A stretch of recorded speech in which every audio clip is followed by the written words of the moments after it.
أعوذ بالله من الشيطان الرجيم بسم الله الرحمن الرحيم يا أيها النبي إذا جاءك المؤمنات يبايعنك على ألا يشركن بالله شيئا ولا يسرقن ولا يزنين ولا يقتلن أولادهن ولا يأتين ببهتان يفترينه بين أيديهن وأرجلهن ولا يعصينك في معروف فبايعهن واستغفر لهن اللہ ان اللہ غفور رحیم۔ اے نبی، یا ایہا النبی، اے نبی، اللہ رب العزت نے قرآن مجید میں نبی کریم صلی اللہ علیہ وسلم کو خطاب فرمایا مختلف القابات کے ذریعے،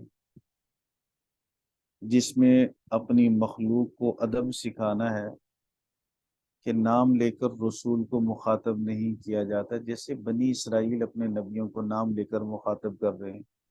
یا موسیٰ لن نصبر على طعام واحد فادع لنا ربك یخرج لنا مما تنبت الارض الى آخرہ۔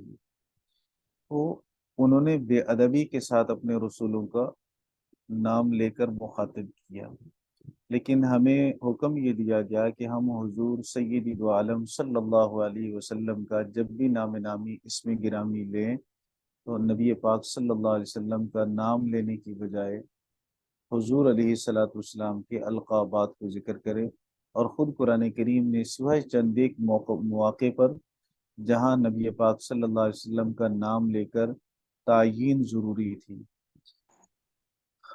اور ما کان محمد ابا احد من رجالکم، سورہ احزاب میں سیدنا زید بن حارثہ سے ان کی بنوت کی نفی کرنی تھی، اور حضور علیہ الصلوۃ والسلام سے بتانا تھا کہ یہ ان کے باپ نہیں ہیں۔ تو جہاں خاص خاص مواقع پہ، اسی طرح سورہ فتح میں آپ نے پڑھا محمد الرسول اللہ، تعارف کروانا تھا حضور علیہ الصلوۃ والسلام کا۔ تو چند ایک مواقع، 4 مواقع ہیں جن پر حضور علیہ الصلوۃ والسلام کا نام لیا گیا، باقی حضور علیہ الصلوۃ والسلام کو اللہ رب العزت نے بھی کبھی یا ایھا النبی کہا، کبھی یا ایھا المزمل، کبھی یا ایھا المدثر، اور کبھی اللہ رب العزت نے طٰہٰ کہا، کبھی یاسین کہا۔ تو مختلف القابات اور مختلف ناموں کے ذریعے حضور علیہ الصلوۃ والسلام کو پکارا گیا۔ کثرت الاسماء تدل علی شرف المسمى، قاعدہ یہ ہے کہ جب نام زیادہ ہوں تو وہ مسمى کی شرافت اور عظمت پر دلیل بنتے ہیں۔ تو نبی پاک صلی اللہ علیہ وسلم کے نام زیادہ اس لیے بھی ہیں کہ حضور علیہ الصلوۃ والسلام کی عظمت بہت زیادہ ہے۔ ہمیں اولاد میں جس بچے سے پیار زیادہ ہو نا، تو ہم اس کے نام بھی کئی رکھتے ہیں۔ ایک نام تو وہ ہے جو اس کے برتھ سرٹیفکیٹ پہ ہم نے لکھوا دیا، پھر اس کے بعد گھر میں پیار سے بہت سارے نام رکھے جاتے ہیں۔ ماں کسی اور نام سے پکار رہی ہے، باپ کسی اور نام سے، دادا دادی کسی اور نام سے، تو محبت کی وجہ سے جس سے پیار زیادہ ہوتا ہے۔ تو حضور علیہ الصلوۃ والسلام سے اللہ کو پیار ہے، اور اللہ نے حضور کو اپنا محبوب بنایا، حبیب بنایا۔ اس لیے یا ایھا النبی، ہمیں تعلیم ہے کہ ہم نبی پاک صلی اللہ علیہ وسلم کے نام نامی اسم گرامی نہ لیں، بلکہ القابات سے حضور کو یاد کریں۔ تو اللہ رب العزت نے فرمایا یا ایھا النبی، اے نبی، اذا جاءک المؤمنات، جب آپ کے پاس ایمان والی عورتیں آئیں، یبایعنک، وہ آپ سے بیعت کریں، کس بات پر؟ الا اللہ یشرکن باللہ شیئا۔ مولانا ہمارے آقا صلی اللہ علیہ وسلم نے لوگوں کو بیعت کیا جہاد پر، حضور علیہ الصلوۃ والسلام نے لوگوں سے بیعت لی ایمانیات پر، حضور علیہ الصلوۃ والسلام نے لوگوں سے بیعت لی ترک منکرات پر، یعنی گناہ چھوڑنے پر بھی بیعت لی گئی، ایمانیات پر بھی بیعت لی گئی، اور خاص طور پر جہاد پر بھی بیعت حضور علیہ الصلوۃ والسلام نے فرمائی۔ بیعت کہتے ہیں کسی کے ہاتھ میں ہاتھ دے کر معاہدہ کر لینا، تو نبی پاک صلی اللہ علیہ وسلم نے ایسا کیا۔ قرآن کریم میں بھی اللہ رب العزت نے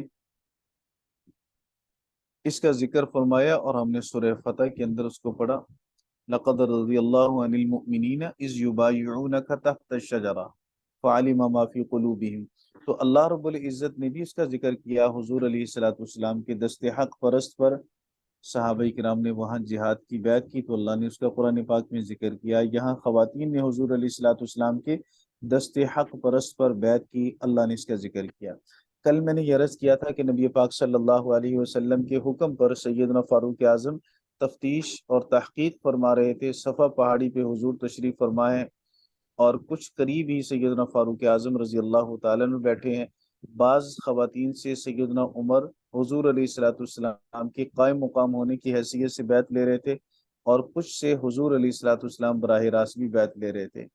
تو نبی پاک صلی اللہ علیہ وسلم خواتین سے بیعت کس طرح سے لیتے تھے، اس میں محدثین مفسرین کرام فرماتے ہیں کہ حضور اپنے ہاتھ پہ کپڑا لپیٹ لیتے پھر ان کے ہاتھ کو پکڑتے.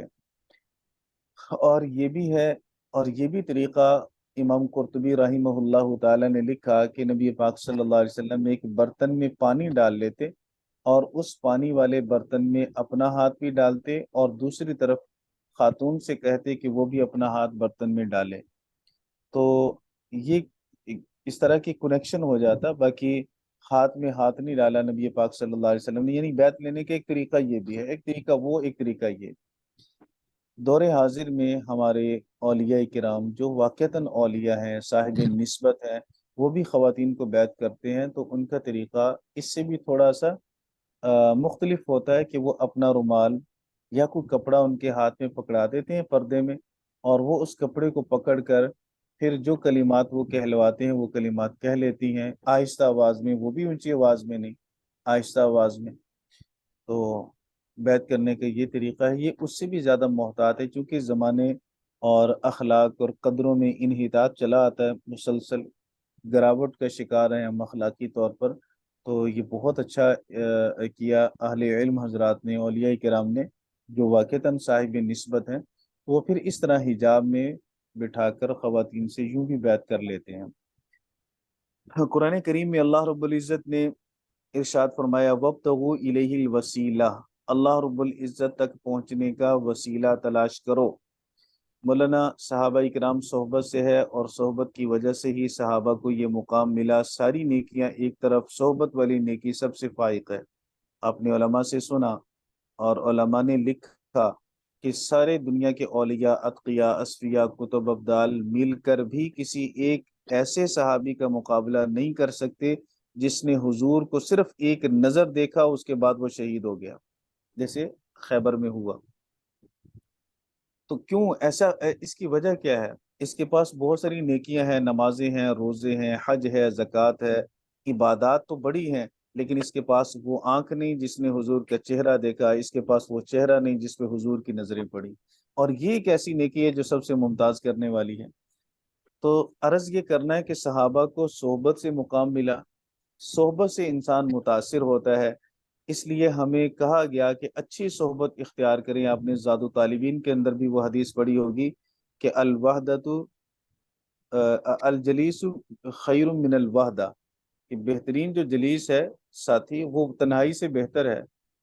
تو صحبت سے انسان چونکہ متاثر ہوتا ہے. یہ حدیث بھی آپ آگے جا کے پڑھیں گے، زاد طالبین میں ہی آئے گی کہ حضور علیہ الصلوۃ والسلام نے مثال دے کر سمجھایا کہ جو اچھے دوست کے پاس بیٹھتا ہے اس کی مثال ایسی جیسے کوئی عطار کے پاس، خوشبو والے کے پاس جاتا ہے. خوشبو نہیں بھی خریدے گا، خوشبو کی کچھ نہ کچھ مہک تو اسے مل ہی جائے گی اور اس سے کچھ نہ کچھ تو مستفیض ہوگا. اور برے دوست کے پاس بیٹھنے والے کی مثال حضور نے دی جیسے کوئی بھٹی والے کے پاس چلا جائے، جو لوہے کا کام کرتے ہیں، آگ جلاتے ہیں، تو وہ اگر وہاں اور کچھ نقصان نہیں بھی اٹھائے گا تو کم از کم دھواں تو اس کے ناک میں جائے گا ہی جائے گا. تو یعنی برے دوست کے پاس اگر آپ اس کی بری عادات کو اپنے اندر نہیں بھی آنے دیں گے تو کم از کم اتنا تو ہوگا کہ برائی کی قباحت آپ کے دل سے نکل جائے گی مسلسل برائی دیکھنے کی وجہ سے. آپ اچھے دوست کی صحبت میں بیٹھتے ہیں، اچھائی کے اگر آپ اس طرح کے عادی نہ بنے جیسے وہ عادی ہے، آپ اس طرح کی نیکیاں نہ کر سکے تو کم از کم نیکیوں کا شوق تو آپ کے دل میں آ ہی جائے گا. تو فائدہ ہوگا صحبت سے. اولیاء کرام جو بیعت کرتے ہیں تو اس بیعت کا بھی ایک مقصد یہ ہوتا ہے کہ آپ ان کی صحبت میں رہیں اور صحبت میں رہ کر آپ کچھ نہ کچھ استفادہ کر لیں اور ان جیسا بننے کی کوشش کریں جیسے انہوں نے اللہ رب العزت کو پا لیا، عرفان حق انہیں حاصل ہوا. ایسے آپ بھی ان کی صحبت میں بیٹھ کر وہ طریقہ سیکھیں اور ان کے نقش قدم پر چلتے چلتے اپنے اللہ کو پہچاننے والے بن جائیں۔ اس کے علاوہ اور کوئی مقصد نہیں ہوتا۔ تو اللہ نے جو فرمایا وَابْتَغُوا إِلَيْهِ الْوَسِيلَةَ، اللہ رب العزت کے قرب کو حاصل کرنے کے طریقے اختیار کرو، وسیلہ اختیار کرو۔ تو طریقے بہت سارے ہیں، تو ہر ایک کا طریقہ مختلف ہو سکتا ہے۔ اللہ نے فرمایا سورۃ الدہر میں، آگے انشاءاللہ ہم پڑھیں گے، وَلَا تُطِعْ مِنْهُمْ آثِمًا أَوْ كَفُورًا، گنہگار کی اور نہ شکرے کی، کافر کی اس کی پیروی نہ کرو۔ اللہ نے یہ بھی فرمایا سورہ کہف کے اندر، وَلَا تُطِعْ مَنْ أَغْفَلْنَا قَلْبَهُ عَنْ ذِكْرِنَا، اس شخص کی اتباع مت کیجیے جس کا دل ہمارے ذکر سے غافل ہے۔ اغفلنا، ہم نے غافل کر دیا اپنے ذکر سے اس کے دل کو۔ وَاتَّبَعَ هَوَاهُ، اور اس نے اپنی خواہشات کی پیروی کی۔ وَكَانَ أَمْرُهُ فُرُطًا، اور اس کا امر اور اس کا معاملہ ہے ہی زیادتی والا۔ تو بہرحال اللہ رب العزت نے ہمیں حق کو حاصل کرنے کا اس کی ترغیب دی، اور پھر اس میں نیک لوگوں کی صحبت اختیار کرنے کی نبی پاک صلی اللہ علیہ وسلم نے ترغیب دی۔ مولانا، شریعت مطہرہ میں بیعت کرنا سنت ہے، واجب یا فرض نہیں ہے۔ اہل علم، اولیاء کرام، باعمل لوگوں کی صحبت میں بیٹھ کر اپنی اخلاقی تربیت کرنا، یہ ہم سب کے لیے لازم اور ضروری ہے، وگرنہ اندر کے برے اخلاق بہت سارے ظاہری گناہوں کی وجہ بنتے ہیں۔ اس لیے ہاں، یہ دیکھنا چاہیے کہ جس کی ہم بیعت کر رہے ہیں اس کی اپنی حیثیت کیا ہے، کس کی ہمیں بیعت کرنی چاہیے، کس کی ہمیں بیعت نہیں کرنی چاہیے۔ تو حضرت شاہ ولی اللہ رحمہ اللہ تعالیٰ کی کتاب ہے القول الجمیل، اس کا آپ مطالعہ فرمائیں۔ کچھ چیزیں اس میں سے آپ کو اس طرح کی مل جائیں گی جس سے آپ کی بڑی اچھی رہنمائی ہوگی۔ حضرت شاہ ولی اللہ رحمہ اللہ تعالیٰ نے ایک شرط تو یہ لکھی ہے کہ جس کی آپ بیعت کریں وہ عالم ہونا چاہیے۔ ایک عالم ہوتا ہے کتابی، 8 سال پڑھ لیے، عالم کا لقب اس کے نام کے ساتھ لگ گیا، اور ایک عالم وہ ہوتا ہے جس کو قرآن عالم کہتا ہے۔ قرآن اس کو عالم کہتا ہے جس کے دل میں تقوی ہو، جس کے دل میں للہیت ہو، جس کے دل میں اللہ کی عظمت اور خیشیت ہو، اور اتنی ہو کہ جس کی وجہ سے وہ اللہ کی اطاعت کرنے والا بن جائے اور اللہ کی نافرمانی سے رک جائے۔ اتنی عظمت اور خیشیت اللہ کی اس کے دل میں ہو کہ وہ رسول پاک صلی اللہ علیہ وسلم کی سنتوں پر عمل کرنے والا ہو اور اللہ کے رسول کی مخالفت نہ کرنے والا ہو۔ اس کو اللہ نے قرآن پاک میں عالم کہا، اور جس کو حروف بڑے یاد ہیں، مباحث بڑی ازبر ہیں، اور اسے جناب علوم بڑے آتے ہیں، لیکن عمل نام کی چیز نہیں، اندر تقوی، خشیت، للہیت نہیں، تو قرآن کریم ایسے شخص کو عالم نہیں کہتا، قرآن پاک ایسے شخص کو جاہل کہتا ہے۔ اس لیے پہلی شرط یہ ہے کہ عالم ہو۔ نمبر 2، دوسری شرط یہ ہے کہ اس کے اندر عدالت ہو، عادل انسان ہو، تقوی اور طہارت کا تقوی اور طہارت اس کے اندر ہو، کبائر سے خاص طور پر بچتا ہو، صغائر سے بچنے کا اہتمام کرتا ہو۔ تیسری شرط یہ ہے کہ وہ دنیا سے بے رغبت ہو، آخرت کی طرف راغب ہو، اپنے مریدین کی جیبوں پہ نظر رکھنے والا نہ ہو، بلکہ اس کی نظر آخرت پر ہو، اور دنیا سے اعراض کرنے والا ہو، بے رغبت ہو۔ حضرت مولانا قاسم نانوتوی صاحب رحمۃ اللہ علیہ کو کسی نے آ کے مسجد میں تشریف فرماتے، حضرت کسی نے آ کے کچھ چندہ دیا، پیسے دینے چاہے، حضرت نے قبول نہیں فرمائے۔ اس نے اصرار کیا، حضرت نے پھر بھی قبول نہیں فرمائے۔ وہ بڑے اللہ والے لوگ تھے، تو اس نے جاتے جاتے حضرت کی جوتیوں میں وہ پیسوں والی تھیلی رکھ دی۔ تو حضرت نے جب واپس نکلے، اپنے جوتوں کو اٹھایا، جھاڑا، سنت کے مطابق پیسے گرے، تو حضرت نے فرمایا دنیا کتنی کمینی ہے، جتنا اس کو دھکے دیتے ہیں اتنا ہی پیچھے آتی ہے ہمارے۔ تو حقیقت بھی یہی ہے بھائی، جب ہم دنیا کے پیچھے بھاگیں گے، دنیا کی خاصیت ہے دنیا آگے لگ کر بھاگتی ہے، ہمیں پیچھے دوڑاتی ہے کہ اور دوڑو۔ اور جب ہم دنیا سے اعراض کرنے والے بن جائیں، دل میں محبت نہ ہو، اعراض کرنے کا یہ مطلب نہیں کہ آپ کمانا چھوڑ دیں، یہ تو اللہ کا حکم ہے، اندر ہرس نہ ہو، اللہ کے حکموں کی پابندی ہو، جہاں اللہ نے منع کیا رک جائیں، جتنا بھی لالچ ہو اس کی طرف نہ جائیں۔ تو جب ہم دنیا کے ساتھ اعراض والا معاملہ کریں گے تو پھر دنیا ہمارے پیچھے آئے گی۔ انہی کا ایک واقعہ ہے مولانا قاسم نانوتوی صاحب رحمۃ اللہ علیہ کہ کسی نے اس وقت ابھی تقسیم بھی نہیں ہوئی تھی پاک و ہند کی، تو بہت سارا چندہ ان کو دیا، 1 لاکھ روپے سے زیادہ پیسے ان کو دینے چاہے کہ حضرت فلاں جگہ پہ جہاں آپ کو ضرورت محسوس ہوتی ہے مسجد کی یا مدرسے کی آپ بنا دیں۔ تو حضرت نے فرمایا کہ بھائی اللہ نے آپ کو دیے آپ اپنے ہاتھ سے خرچ کر دو، اگر میں اس قابل ہوتا تو اللہ مجھے دیتا، میں خرچ کر دیتا۔ آپ کو جہاں ضرورت محسوس ہوتی ہے دینی کام کی کرنے کی، آپ وہاں پہ اس کو خرچ کرتے ہیں اپنے ہاتھ سے، مجھے دینے کی ضرورت نہیں۔ تو عرض کرنے کا مقصد یہ ہے کہ پیر کامل وہی ہوتا ہے جو دنیا سے بے رغبت ہو، دنیا کی حرص اور طمع رکھنے والا وہ کبھی بھی پیر کامل نہیں بن سکتا، اس لیے کہ حب الدنیا رأس کل خطیئۃ، آپ نے زاد الطالبین میں حضور علیہ الصلوۃ والسلام کا فرمان پڑھا۔ چوتھی شرط یہ ہے کہ بھائی امر بالمعروف اور نہی عن المنکر بھی کرتا ہو، اپنے مریدین کو نیکی کی دعوت دیتا ہو، برائی سے انہیں منع بھی کرتا ہو، یوں نہیں کہ بس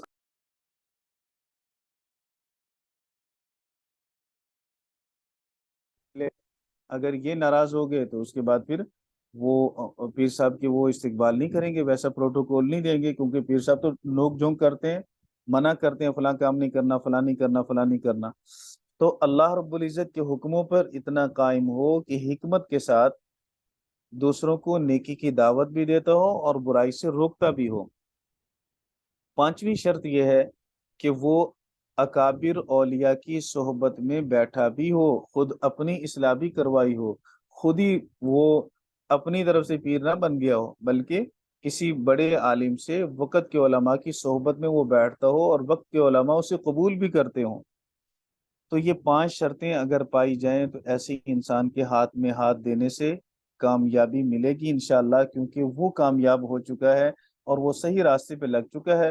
اب ہم اس کے ہاتھ میں ہاتھ صرف اس لیے دیں گے کہ جدھر یہ چلے گا ہم بھی اس کے پیچھے پیچھے اس لیے چلیں گے کہ یہ حضور کی اتباع کرنے والا ہے اور اس نے اپنے نفس کو مار کر صراط مستقیم پہ گامزن ہو چکا ہے، لہٰذا ہم اس کے پیچھے چلیں گے اور ہم اس سے سیکھیں گے کہ ہم نے اپنے نفس کا مقابلہ کیسے کرنا ہے، اور شیطان ملعون کے جال سے ہم نے خود کو کیسے نکال کے اللہ الرحمن الرحیم کے نقش قدم پر اور ان کے حکموں کی پیروی ہم نے کیسے کرنی ہے، بس یہ مقصد ہو۔ کسی کو بیعت جس نے کرنی ہے اس کی بھی حضرت نے شرط لکھی، تو اس کی شرط یہ ہے کہ بس دل کے اندر اتباع کا ارادہ ہو، دوسروں کو آزمانے کا ارادہ نہ ہو، اپنے لیے اصلاح کا ارادہ ہو۔ تو جب بندہ اصلاح کا ارادہ کرتا ہے تو دل کی زمین زرخیز ہوتی ہے، پھر اس میں جب بیج ہدایت کا ڈالا جاتا ہے تو وہ ثمر آور ہوتا ہے۔ یہ مختصر سی بات میں نے عرض کر دی، انشاءاللہ اس کو آپ ذہن میں رکھیں گے تو آپ کو اس کا فائدہ ہوگا۔ تو ہمارے آقا صلی اللہ علیہ وسلم نے بیعت کی، یبایعنک، پہلی بیعت کی شرط کیا کہ اللہ یشرکن باللہ شیئا، اللہ کے ساتھ کسی کو شریک نہیں کریں گے، وہ شریک نہ کریں باللہ، اللہ کے ساتھ، شیئن پہ تنوین تقلیل کی ہے، کسی کو بھی، جاندار ہو، بے جان ہو، ادنا ہو، اعلیٰ ہو، انقص ہو، ارفع ہو، کوئی بھی ہو، نبی ہو، ولی ہو، یا کوئی بے جان چیز ہو، سورج ہو، چاند ستارہ، کچھ بھی ہو، اللہ رب العزت کے ساتھ کسی کو شریک نہیں کرنا۔ اللہ سے سب کچھ ہونے کا یقین اور اللہ کے غیر سے کچھ نہ ہونے کا یقین ہمارے دل میں بیٹھ جائے، یہ توحید کا وہ جامع جملہ ہے جو ہمارے بھائی تبلیغی جماعت والے کہتے ہیں بار بار۔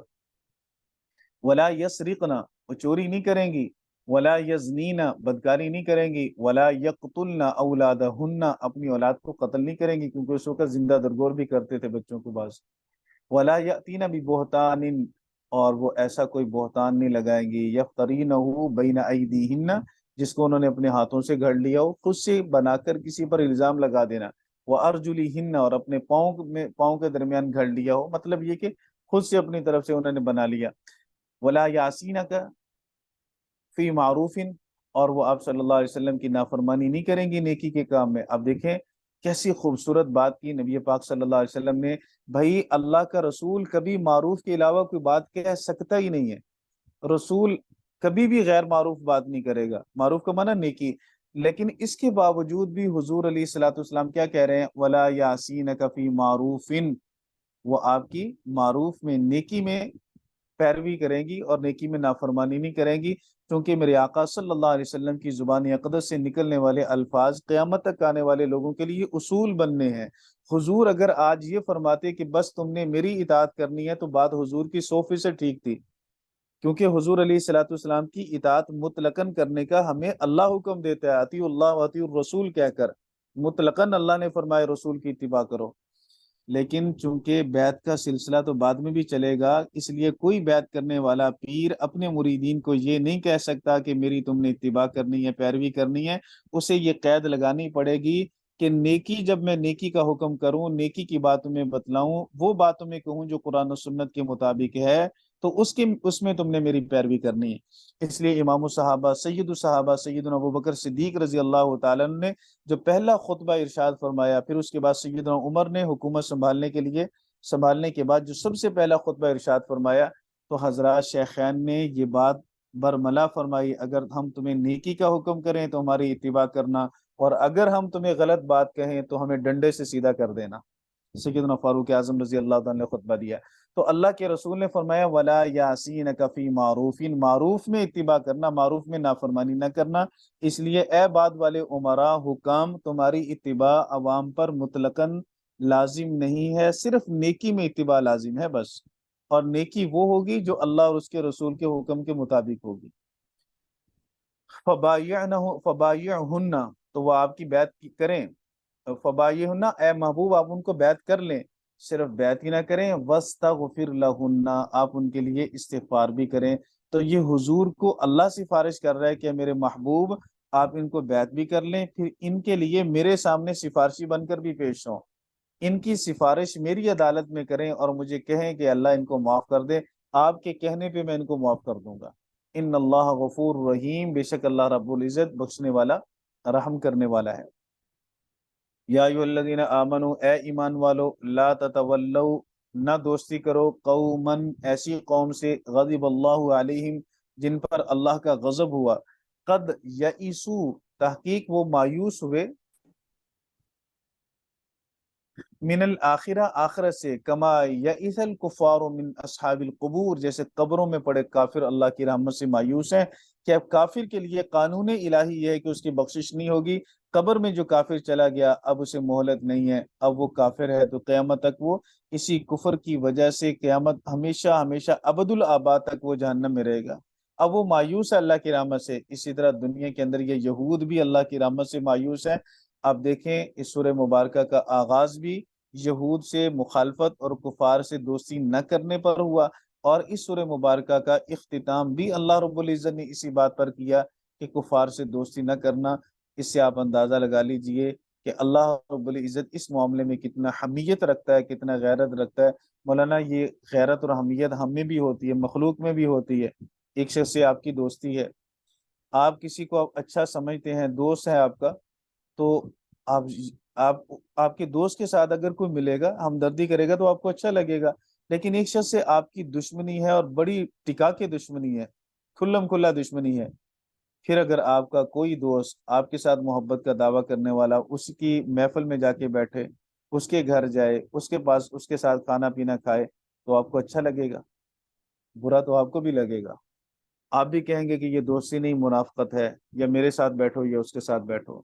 تو بھائی اللہ رب العزت بھی یہی بار بار ہم سے مطالبہ کرتا ہے کہ جو میرے دشمن ہیں انہیں اپنا دشمن سمجھو، اتنی غیرت تو دل میں رکھو کہ جو آپ کے نبی کو نہیں مانتا، جو آپ کے اللہ کو نہیں مانتا، آپ اس کے ساتھ دوستیاں لگا رہے ہو۔ یہ تو پھر بھی اللہ کی مہربانی ہے کہ اس دار الاسباب کے اندر اللہ نے ہمیں تعلقات رکھنے کی اجازت دی کہ ٹھیک ہے لین دین کر لو، تجارت کر لو۔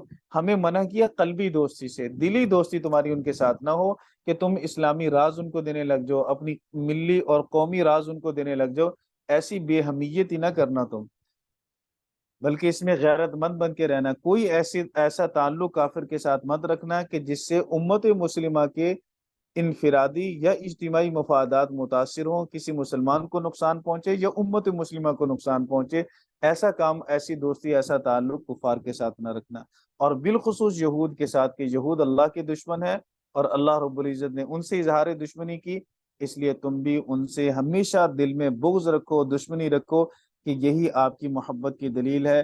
مولانا جس طرح محبت سچی وہی ہوتی ہے جس کے ساتھ نفرت جڑی ہوئی ہو، نفرت لازم ہو۔ آپ اللہ سے، ہم اللہ سے اور رسول اللہ صلی اللہ علیہ وسلم سے محبت میں تب مخلص شمار ہوں گے جب ہم اللہ اور اس کے رسول کے دشمنوں کے ساتھ دشمنی میں بھی مخلص ہوں گے۔ اگر ہم دشمنی میں مخلص نہ ہوئے اور وہاں ہم نے منافقت کی تو اس کا مطلب یہ ہے کہ ہم اللہ اور اس کے رسول کی محبت میں مخلص نہیں ہیں۔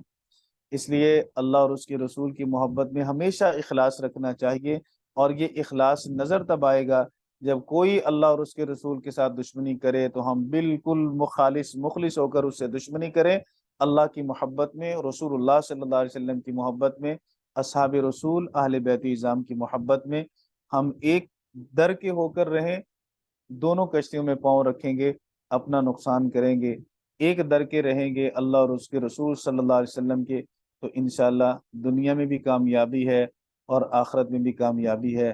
اللہ رب العزت ہم سب کو اس سورہ مبارکہ سے حاصل ہونے والے تمام اسباق و احکام پر عمل کرنے کی توفیق عطا فرمائے۔ کمی کوتاہیاں ہم سے ہوئی، اللہ رب العزت ہم سب کو اپنے فضل سے معاف فرمائے۔ آمین آمین آمین آمین۔ استاد جی سبق یہ کے متعلق اگر کوئی بات ہے تو پوچھ سکتے ہیں۔ آپ نے ذکر کیا اس میں کہ اللہ تعالیٰ تک پہنچنے کے لیے وسیلہ تلاش کریں، اب ہم مثلا مجھے وسیلے کا کانسیپٹ ذرا سمجھنا ہے کہ دعا میں وسیلے کا کیا کانسیپٹ ہوتا ہے۔ مثلا جب کچھ لوگ یہ کہتے ہیں کہ آپ صلی اللہ علیہ وآلہ وسلم کی وہ ایک الگ مسئلہ ہے۔ ہم، 3 چیزوں کا وسیلہ کر کے دعا مانگی جاتی ہے۔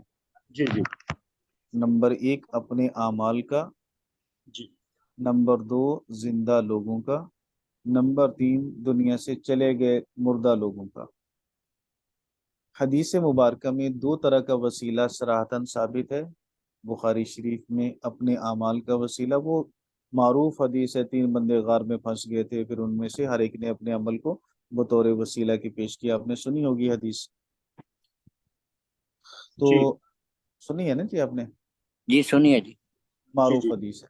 تو اعمال کا وسیلہ ڈالنا اور اس وسیلے کے ذریعے سے اللہ سے دعا کرنا جائز ہے، ثابت ہے۔ نمبر 2 دوسرا وسیلہ زندہ لوگوں کا، ہم کسی زندہ انسان سے دعا کرواتے ہیں، کسی اللہ والے کے پاس جاتے ہیں کہ ہمارے لیے اللہ سے دعا کر دیجئے، جائز ہے۔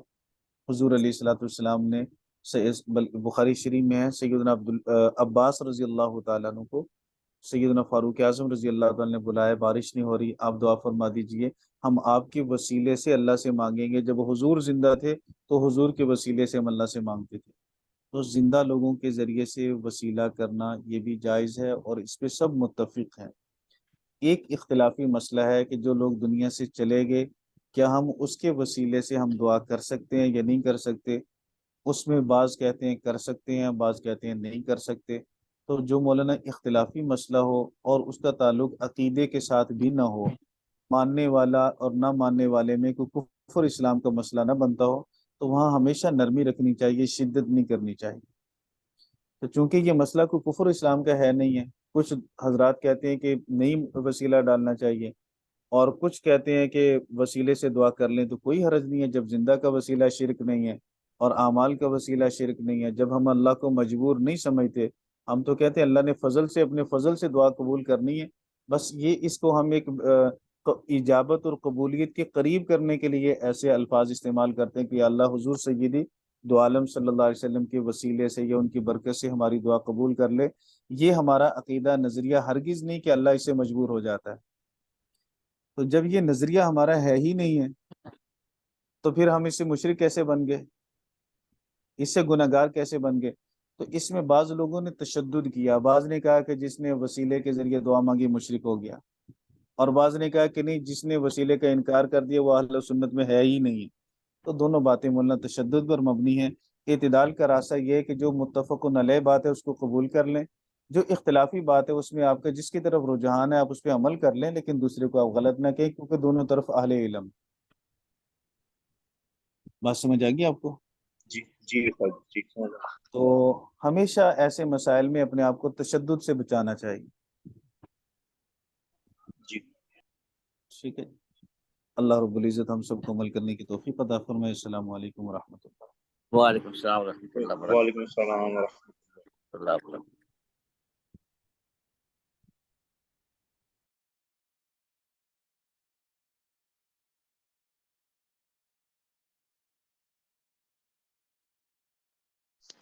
السلام علیکم ورحمۃ اللہ وبرکاتہ.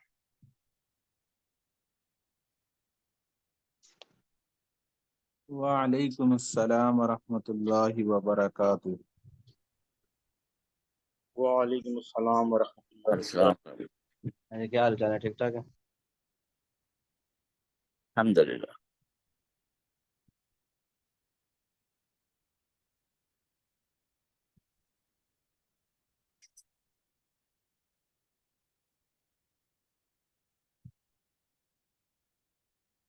ہاں جی. اور کیا ہو رہا ہے جی؟ ٹھیک ٹھاک ہے؟ سبق ہو رہا ہے؟ الحمد للہ جی. اقرار بھی ہو رہا ہے؟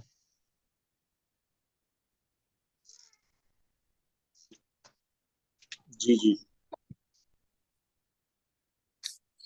اچھا. اقرار کل کا سبق تو آپ نے یاد کر لیا ہوگا جو ہم نے پیچھے سے دیا تھا آپ کو.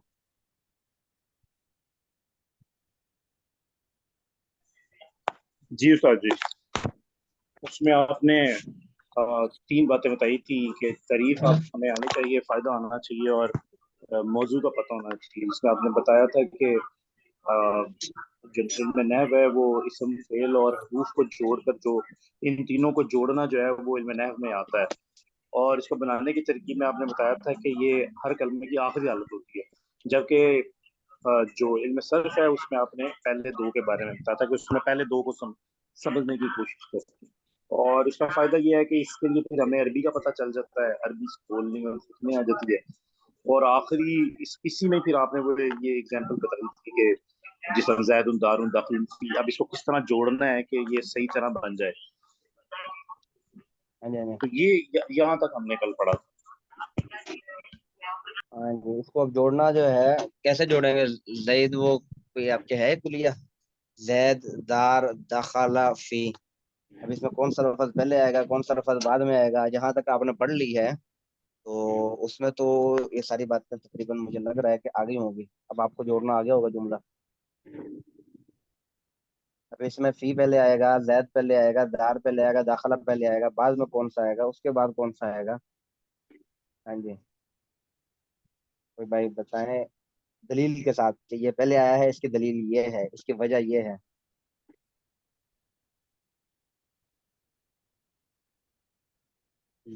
زید تو زید نام ہے، فی کا مطلب میں ہے، اور دار کا مطلب گھر ہے، تو داخلہ کا مطلب داخل ہوا. یہ چاروں جملے کا آپ کو لفظی معنی پتہ چل گیا.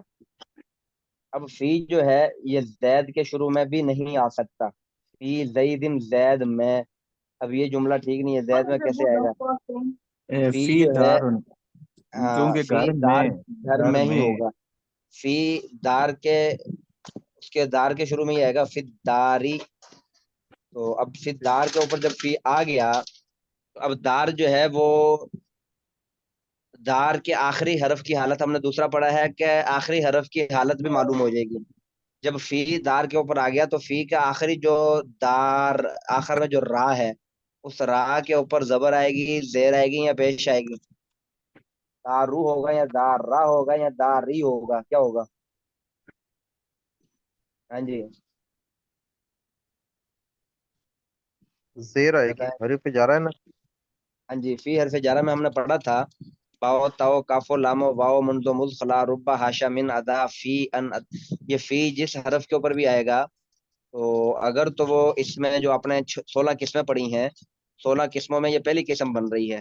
زید اسم ہے نا، آپ نے پڑھا تھا اسم مفرد، مفرد بھی ہے تثنیہ نہیں ہے، اسم بھی ہے مفرد بھی ہے صحیح بھی ہے.